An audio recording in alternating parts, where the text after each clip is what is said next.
Good evening. I'd like to order the pledge of allegiance.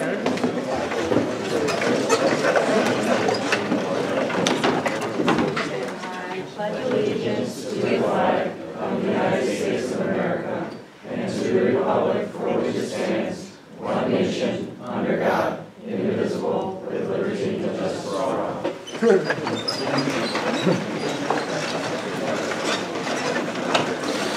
With us this evening we have Glenn Bobek, trustee, Jay Grover, trustee, Sherry Steffens, trustee, Jude Kuhn, our district clerk, Dr. Brian Graham, superintendent, I'm Ashley Dreyer, president, Danielle Bruno, trustee, Mike Gloria, assistant superintendent of curriculum, staff development, and human resources, Cheryl Cardone, assistant superintendent of pupil personnel services, and Dr. Robert Merkel, assistant superintendent of school business and finance. A couple announcements, if you could silence your cell phones, please, that would be greatly appreciated. There's an exit directly in front of me, and I don't know if there's any emergency exits to the sides as well, in case we have to leave in an emergency. Okay, with that, if I can have a motion to approve the agenda for this evening, please, January 8th. And a second? Second. All in favor? Aye. Aye. Any objections? Any abstentions? Motion carried 5-0. And if I could have a motion to approve the minutes from December 11th, please. And a second? All in favor? Aye. Any objections? Any abstentions? Motion carried 5-0. We have some student ambassadors with us this evening. We'll have an introduction for the ambassador from the middle school, please.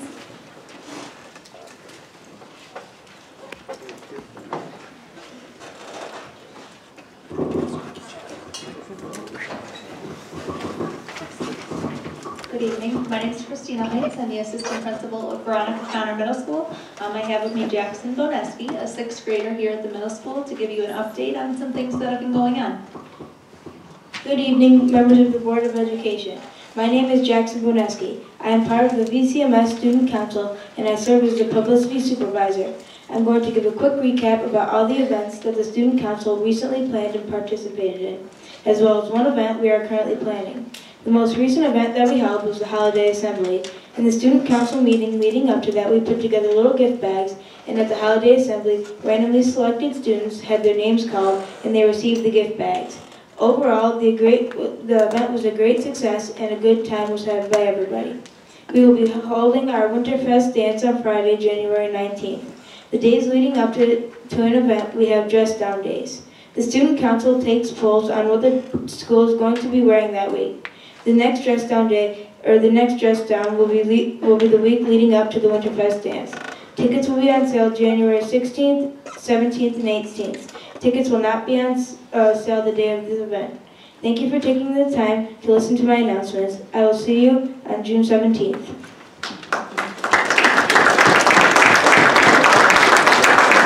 Thank you, Jason. For Jackson. And now we have our high school ambassador, Samantha Ennis.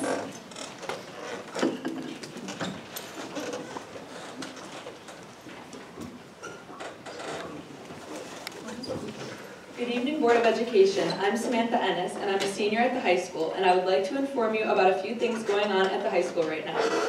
Before winter break, Student Council sponsored the first annual 12 Days Before Holiday Break event. This was a unique themed Spirit Week where each day you wore a different type of holiday apparel. Students and teachers had fun wearing their pajamas to school and trading their shoes for slippers, and overall was a nice touch to the weeks before winter break. On Tuesday, December 19th, the members of DECA traveled to the Buffalo Convention Center to compete in the regional competition. There were many schools present from all over the region to compete for a spot to states being held in Rochester, New York. After a nice lunch and hours of teams and students competing, it was time for the award ceremony. The award ceremony was a huge success with a total of 25 students from Grand Island successfully placing top in their events and beating out many students from Western New York schools. In March, these students will travel to Rochester to compete against DECA chapters from all across New York. If they win their competition there, they will then travel to Anaheim, California in April. As a member of DECA, it is probably my favorite club I have been in all my years of high school. I have learned so many helpful skills that I will be able to apply to my future. DECA is overall an amazing experience, and I really encourage anyone not in DECA to try something new and join next year. Lastly, our musical department is working day and night rehearsing for this year's musical, Rodgers and Hammerstein's Cinderella. Tickets are on sale now, and you can purchase tickets by going to showtix4u.com. The tickets are $12 pre-sale and $15 at the door. Senior citizens and students have a discounted ticket price of $10 pre-sale and $13 at the door.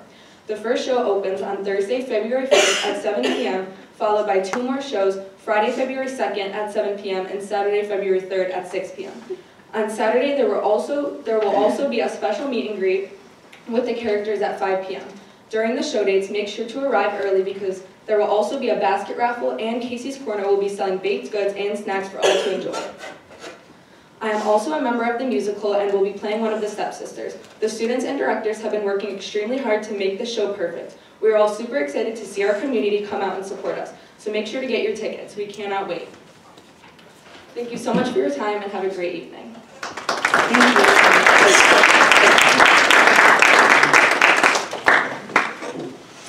And now we have a special treat. We really do. Mrs. Boutte, if you could come down to this little mini orchestra pit. We're so excited, and we just heard, of course, from Samantha, the great news about the upcoming musical. And I thought we'd like to hand over that microphone to you to help share a little bit more information about this very exciting event. As Sam did a wonderful job explaining, our musical takes place this February, 1st, 2nd, and 3rd at the Grand Island Viking Theater. We're really excited. We always like to provide a show, especially this one that is so kid-centric, and get a lot of our families out in our community to come and support us. Probably the thing we're most excited for is our Saturday performance, which at 5 o'clock, as Sam said, there's going to be a meet and greet. We also have cookie decorating, we have coloring stations, we're going to be having a fun background balloon art for kids to take their pictures in. The characters will be coming around dressed in their attire to meet and greet with our students. And that's really where I feel like that's where our connection takes place. I'm also working alongside our Huth Road and our Kegabank principals to have our students at Huth and Kegabank come over and see a shortened version of the show. And we always finish with a wonderful Q&A session where our elementary students ask our high school students who are in the pit and who are on stage and who are on stage crew what staying in the music and arts program has done for them, and so that they can see that if they start at 4th grade as a flute player, where they might land, or if they're in Mrs. Sugar's wonderful choir at Huth Road, where they could end up being someday. So we worked really hard. The team that we have, I have to give a shout out to Mr. Sweet, who is our tech designer, and him and I have kind of envisioned for many years now the set, and if you happen to pop down at the high school, you can always peek in and see the work that we're doing, and a lot of our students will be coming in the next week to get government hours to help volunteer to help get the set ready, which is wonderful. We also have Mrs. Trippy Rogers, who was our middle school music teacher. She's our choreographer. Mrs. Jennifer Mernitz is our vocal director. Mr. John Reed and Mr. Matthew Ells are our orchestra directors. Mrs. Cheryl Chamberlain is another producer with myself. Mrs. Amelia Shint is our lighting designer. So for the first time, we have a very robust arts department working together to get everything ready. And I want to finish today with having one of our seniors, Jenna Gordon, who is also playing the fairy godmother, sing one of the songs from the show for me, just a little snippet, so you can kind of hear what to expect. She's nervous, so everybody make sure she does well. It's fine. Yeah.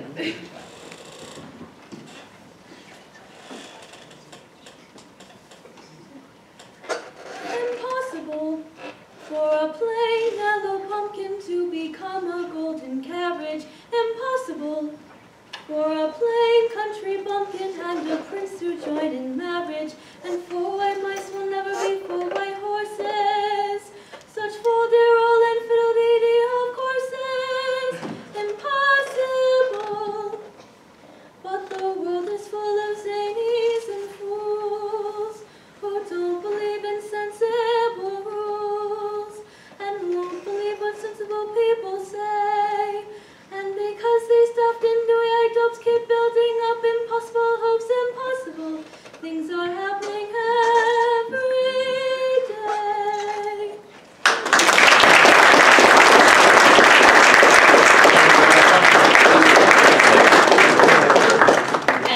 That song is, if anybody is a little older in the crowd, that's from, if you want to kind of do some research before you come to the show, we are doing the Brandy version, so if you guys remember from like 1990s, it's that version of Rodgers and Hammerstein's Cinderella. So a lot of people think it's like Disney Cinderella, and it's not, it's an updated version. So if you're like expecting Gus, Gus, and Jack, you're not going to get that.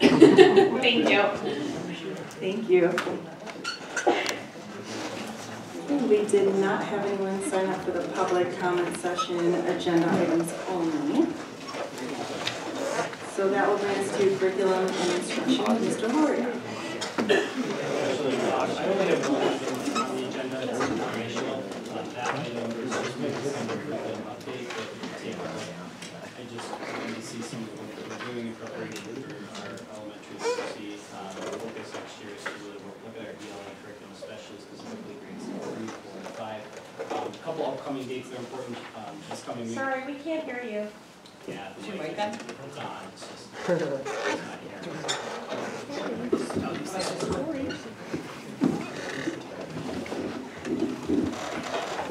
Thank you. Is that any better? I think that is. So just a couple important dates coming up for curriculum. This coming week, Thursday, we're at a DEI Diversity, Equity, and Inclusion meeting. So I just wanted to let everyone know that. Also, we're going to be preparing for our March 1st Staff Development Day coming up, and that PD committee will meet on the 18th to prepare for that March Staff Development Day, March 1st.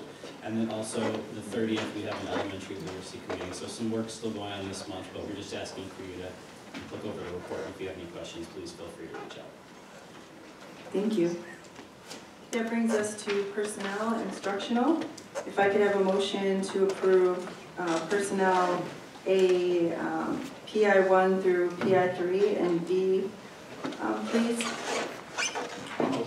And a second? I'll second. All in favor? Aye. Aye. Any objections? Any abstentions? Motion carried 5-0. And that brings us to personnel non-instructional. If I could have a motion to approve non-instructional personnel A, PNI1 through PIN3 and B, please. I'll make a motion. And a second? I'll second. All in favor? Aye. Any objections? Any abstentions? Motion carried 5-0. And that brings us to finance with Dr. Merkel. I just want to check with our principals. Do we have any announcements today? Introductions. Thank you so much. All right, under finance, I am looking for action on A through E tonight. A is a donation from GISBA to help out with the Emerging Leaders Conference that the middle school does in the spring. Item B is some obsolete items from Kegabine. Item C, there was a budget transfer for over $15,000. There was one transfer in there. Item D is a resolution to participate in the class action social media litigation. And then item E is a donation from the Kegabine PTA to purchase a speaker for the school. The rest, F, G, and H are all, and I are informational. Okay, if I could have a motion, please, to approve finance A through E. I will make a motion. And a second? All in favor? Aye. Any objections? Any abstentions? Motion carried 5-0. And that will bring us to pupil personnel services. So do you have the motion for A and B? A and B for CSD and CPSC. If I could have a motion for A and B, please. I will. And a second? I'll second. All in favor? Aye. Any objections? Any abstentions? Motion carried 5-0. All right. And policy, brings us to policy. If I could have a motion to approve A through C, please. Sure, just one quick question. Oh, question? We did, I was gonna mention that, for the foreign exchange, we did change it. I know that Sue and Sherry asked to increase it to 3 individuals, so there are 3 individuals in that. Okay. Any other questions? All right. If I could have a motion to approve policies A through C, please. I'll motion. And a second. I can second. All in favor? Aye. Any objections? Any abstentions? Motion carried 5-0. That brings us to the superintendent's report with Dr. Graham. Thank you, Ashley, and hello, everybody. Thank you for being here. If you're a student getting participation in government hours, we thank you for attending this session. Pretty excited to share with the board that Larry Austin, our community relations specialist, started a new digital newsletter on the life of the arts. So you'll see in the attachment on board docs and here on the screen some of the pictures that were represented by some of our students. These items come from Mr. Doherty, who is our art teacher at Sidway and representative of amazing artwork here at our primary school. You'll also see that over time, the last time we were together was before Christmas, so you'll see a lot of holiday images that were shown in this digital newsletter. So we thank Mr. Austin for his work and for all the art that was contributed to this version of the newsletter. Also, you'll see Mr. Reed and some of his students prior to one of our concerts, and really joyful moments throughout our district leading up to the holidays. Just gotta check because my back is on the screen. Okay, it's working. Mrs. Shinta helped to narrate a story to music. We thank her for her theatrical expertise. And Mr. Gorton was on stage also helping with the production. We wish him well, we know he's not feeling well today. And just some other images of the various arts and concerts that really brought a lot of joy to our school district and school community. And as tradition, our students serenade. On the last day, just before break, they play music and sing as people arrive to school. It is a wonderful tradition and so well thought out, so we thank our music department for all of their work in getting the children ready for that. Here's some images of some of the goings-on in our elementary schools. The anticipation and joy of the holidays really is represented in some of these photos. And again, all of these photos are attributed to Larry Austin. Just great examples of all the hard work for our students. And of course, Santa Claus did make an appearance at Sidway. And we thank everybody who helped contribute to a wonderful program for our students there. And Jenna was part of the Spotlighters productions. Excellent, I had an opportunity to attend. They all did a fantastic job, so congratulations to all of our Spotlighter students. And the meet and greet that they did in character from Toy Story was well received by the students who came to attend.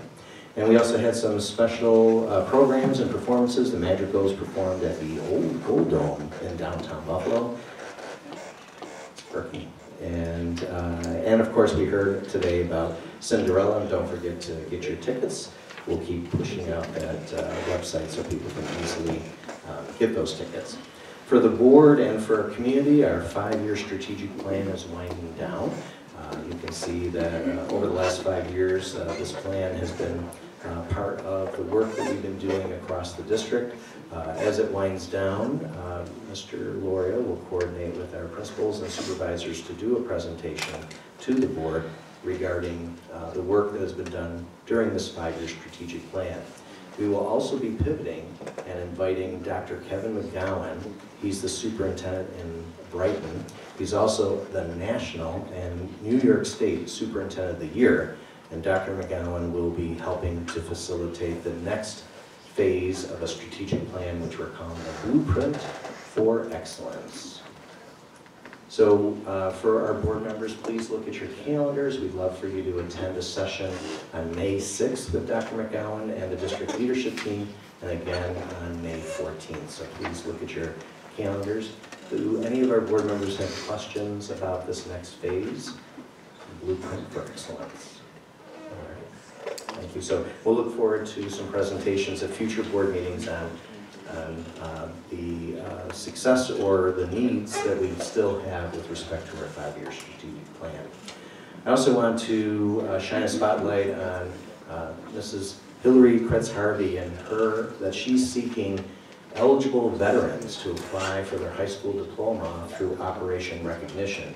I know the high school and Jude worked together a few years ago to honor a veteran who qualified for this special recognition. So just for our community, please consider sharing this information with any World War II or older veteran who did not get their high school diploma. And as we've shared in the past, don't forget on the main page of our website, anybody in the community, students, faculty, staff, parents, anybody in the community can give us a tip through the Viking tip line and let us know if there is a need to keep people safe. It's another way to reach out to our community. The Viking tip line goes to our principal and to Cheryl Cardone, and they can investigate issues that are deemed unsafe. And last but not least, if you have questions for the Board of Education, please feel free to email boegi@gicsd.org. Any questions from the board? What is the second date for the strategic plan? It was May 6th, 5 to 7, May 14th, 4 days. Yeah.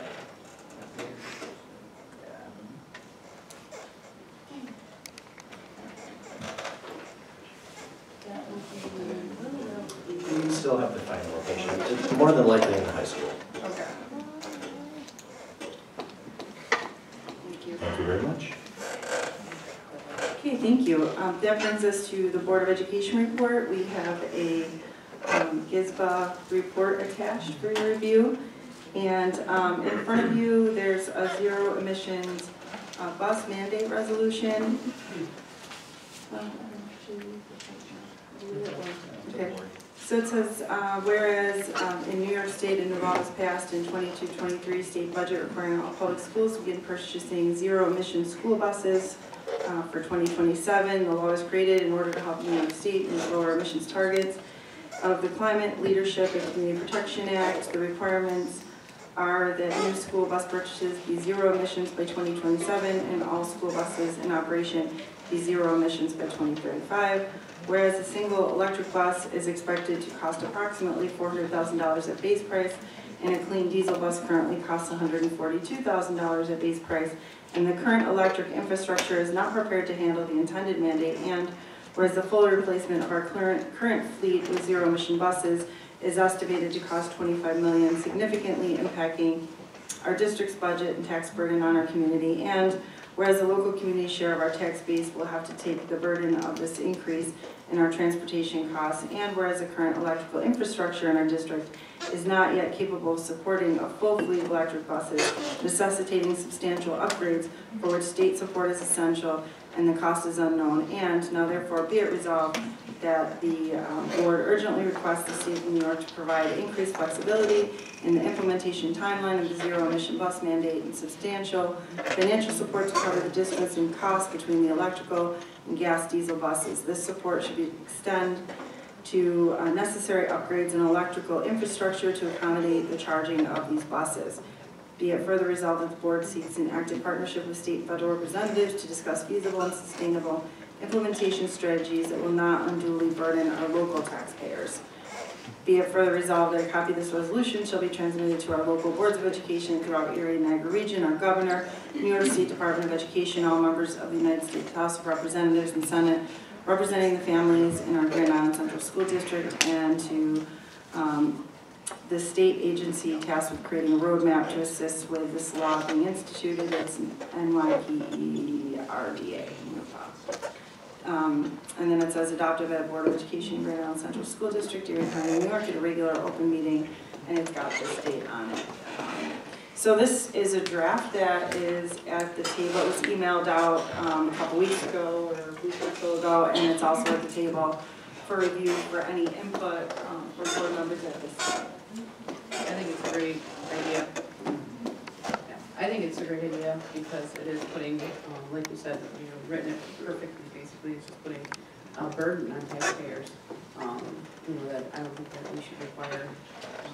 They have to have strategies in place so that we're not asking them for millions and millions of dollars to make this change. So I think this is stated perfectly, and I'm in full agreement with it.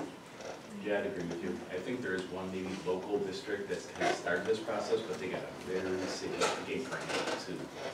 They did, and today on the news, Lakeshore got $7.9 million from the federal government. Chuck Schumer provided that, which will allow them to purchase about 20 buses. It's a very significant, and I'm sure Lakeshore is thrilled, to get that grant. I think the other part of the story is that there are 45,000 school buses in New York State, which, if you multiply that by $400,000, it's a significant, request for taxpayers to be purchasing the electric buses without support of federal government and state government. Well, even moreover, to be able to handle it all, right, our infrastructure, like you mentioned, and even having enough power where we can, charge them, use them throughout the day, be able to make the long runs. I mean, there's just so much more to this than just financial, so we just don't have anything in place to support it. So it doesn't make sense for us to put ourselves there and to put these dates on, are just kind of not feasible at all. And the district supports clean and renewable energy. It just, we're looking for flexibility from the state to support this idea of building this out until 2035. By 2027, as the board knows, that'll be the first year in any public school in New York State will only be able to purchase a zero emissions bus or an electric bus. So right away for our board and our community, it could be, if we don't have a grant in hand, that we'll be asking the community to spend 3 times the amount on this. And we've talked about this before. It's a mandate that the state came out that people can agree with generally, but there's been no thought in terms of how to implement. And not enough funding behind it. Well, correct. Exactly. Well, It's also it's all being put back on local people to figure it out, and I think that all school districts do not know how to, implement it without further. Sorry, so the purpose of the resolution is really to voice our concerns and make that known as a whole, and I'm assuming that other districts are doing similar in terms of resolutions and taking that same position, so hopefully enough voice will have an impact, right? I can't speak to if other districts have done this yet. Grand Island may be the first in this area to do it, but there are other entities trying to put pressure on Albany to make these changes. Politicians are doing it. Directors of facilities are putting pressure to change this, and in some cases, directors of transportation. Dr. Merkel, do you have any other, anything else to add with respect to this resolution or how it's being rolled out across the state? Yeah, so, as has been mentioned, we look at the price tag of just the buses, right? For us, it would be about $25 million, but the infrastructure is another, I would guess, in the 10 to 15 million, because each of those buses requires, there's two buses per charging station. The charging stations are very expensive. Those are not, they don't last a long time. Those have to be replaced too. So when we look at the total cost, it's not just the buses, it's all of the stuff that comes with it. And right now it's not very clear on where all the funding's going to come from. And I'm not sure this technology is quite where we want it to be for this kind of commitment either. I've heard a lot of stories. I think the NFTA has some buses that have been sitting there for several months that they got, the 20 buses from a grant that were recalled, and they're having some issues. So, that makes me nervous as well. The vendors are telling us the range, is not nearly what they're advertising, especially in the wintertime and colder months. So there's just a lot of unknown factors here for us to navigate under this kind of mandate. Yeah, and in my opinion, if we're the first to adopt this type of resolution, then good for us. I think other people should do the same.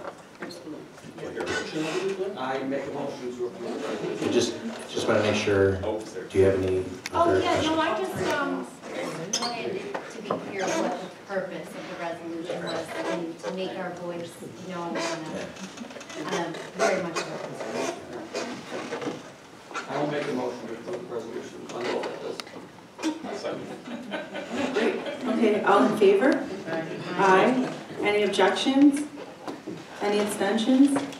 Motion approved 5-0 for the resolution. Do we need to have members sign anything before we sign it? Yeah, you do it at the end of that. Okay. So just make sure you sign this before you leave then. Board members, make sure you sign this before you leave. Dr. Dreher, do you have one anecdotal story today? Houston lost power for a phase of their building related to squirrels biting and chewing on power cables. So as that is loosely connected to this resolution, whatever we do in the future, we got to make sure squirrels can't impact these chargers. I mean, what do you do when that happens? You know, when that happens, how do you get your students home with all the lessons too? I'm sure these are all scenarios that haven't quite been thought out in the planning of this all. But thank you, everyone, for input on that as well. Moving on to public comment sessions, general items not included in the agenda. We did not have anyone sign up for that. So that brings us to committee of the whole items and information for the roundtable, beginning with Glenn. I got nothing. Jay? All set, thank you. Sherry?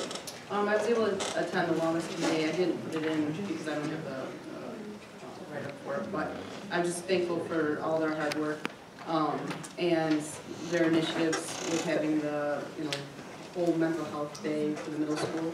I know how much hard work that is going to include, and I love Mrs. Antonelli and her heart and just how much she wants to do for the kids. So I really appreciate all of her ideas and thinking outside the box. So really excited for this year's wellness committee.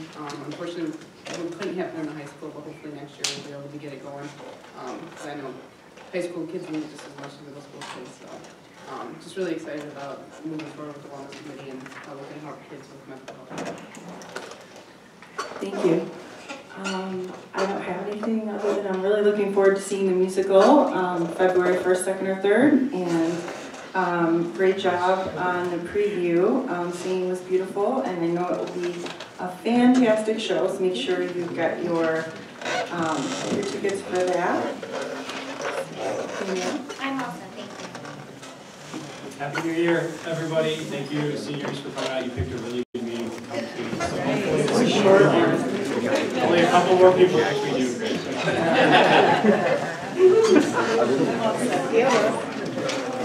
Just wanted to bring up the main meeting date again. The main schedule May 6th. Here's my paper. And voting until May 7th.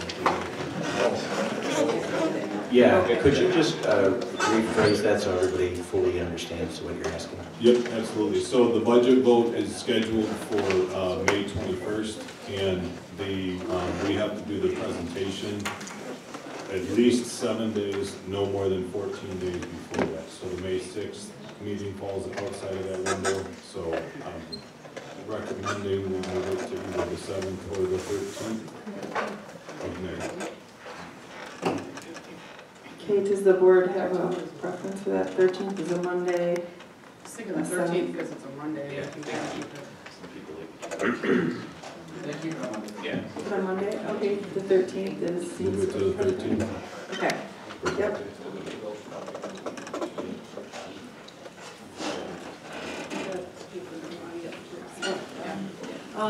Dr. Graham. Yeah, thank you. Just for the board and the community, the Buffalo Bills store at the stadium is selling stress balls that are in the shape of footballs, and Glenn has one right there. It's really worth it. They're actually excellent, and we may need it this week.